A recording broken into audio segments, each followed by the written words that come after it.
Sino nga ba si Kim Jong-un? Para sa marami, siya ay isang palaisipan, isang batang leader na biglang lumitaw mula sa anino upang pamunuan ang isa sa mga pinakahiwalay na bansa sa mundo. Pero sa likod ng mga military parade at matitigas na pananalita, mayroong kwento ng isang batang lumaki sa karangyaan habang ang kanyang mga kababayan ay nagugutom, isang binatang nag-aral sa Switzerland sa ilalim ng ibang pangalan, at isang tagapagmanang hindi inasahan na aakyat sa kapangyarihan. Noong 2011 sa edad na 27, bigla siyang naging supreme leader ng Hilagang Korea matapos pumanaw ang kanyang ama. Walang karanasan, bata at minamaliit ng mundo. Paano niya napanatili ang kanyang kapangyarihan? Ang sagot ay nasa isang brutal na kombinasyon ng takot at pagpapakitang gilas.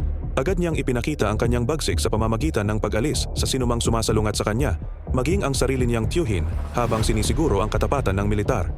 Pero ang tunay na nagpatibay sa kanyang posisyon ay ang ambisyong nuklear. Para kay Kim Jong-un, ang mga sandatang nuklear ay hindi lang panakot. Ito ang kanyang life insurance laban sa anumang banta mula sa labas. Sa ilalim ng kanyang pamumuno, sunod-sunod ang mga nuclear at missile test na nagdulot ng tensyon sa buong mundo. Nagawa niyang makipagpulong sa isang kasalukuyang presidente ng Amerika, isang bagay na hindi nagawa ng kanyang ama o lolo. Sa kabila ng lahat, nananatiling misteryo ang Hilagang Korea. Isang bansang ang mga mamamayan ay sumasamba sa kanilang leader habang nabubuhay sa ilalim ng mahigpit na kontrol at propaganda. Ang kwento ni Kim Jong-un ay hindi pa tapos. Ito ay patuloy na isinusulat. Bawat desisyon niya ay may bigat na maaaring magbago sa takbo ng kasaysayan. Salamat sa panonood.